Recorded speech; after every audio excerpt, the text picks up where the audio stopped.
Bonjour. Aujourd'hui, nous allons parler de prise de parole en public et de confiance en soi. Je déconne. Salut, c'est Thierry, bienvenue dans ce nouvel épisode de G2NL. Aujourd'hui, on va parler présentation et plus précisément de trac et de stress en public. Ici.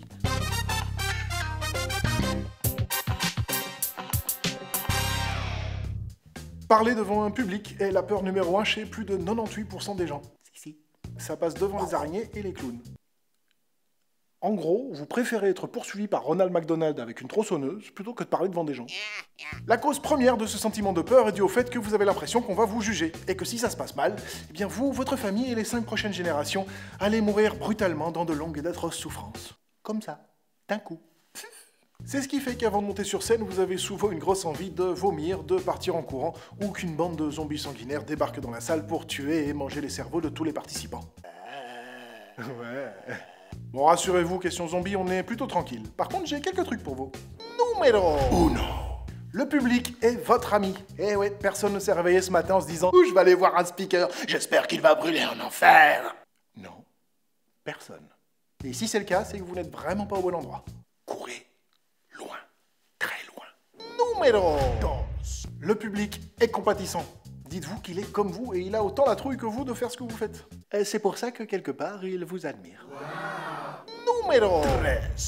Le public est indulgent. Il est venu pour apprendre et pour découvrir. Alors si vous maîtrisez votre sujet et que vous avez envie de partager, dites-vous qu'il vous pardonnera toutes vos petites erreurs. Numéro 4. Avant de monter sur scène, n'oubliez pas de respirer un grand coup.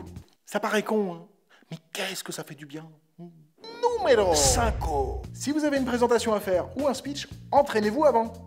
Vous pouvez répéter sous la douche, dans votre voiture ou sur votre petit poney. Si, c'est possible.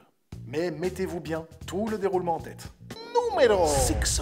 N'oubliez pas que votre langue est un muscle et comme tous les autres muscles avant une séance de sport, il a besoin d'être échauffé.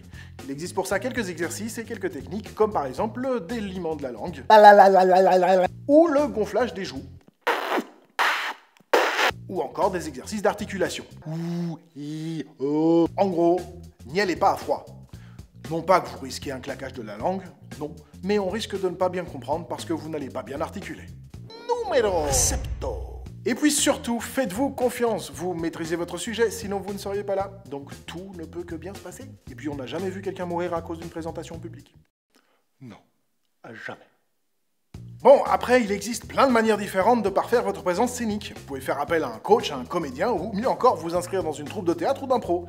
Ça aide aussi. Mais bon, là, il faut aimer jouer aussi, parce que vous ne ferez pas que des présentations. Je suis un arbre.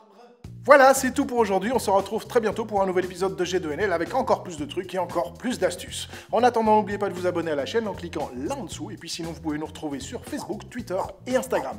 S'il y a des sujets dont vous voulez parler et si vous avez des questions à poser, ça se passe dans les commentaires juste ici en dessous. Sur ce, je vais me faire un stoom saucisse. Je vous bisoute, à bientôt.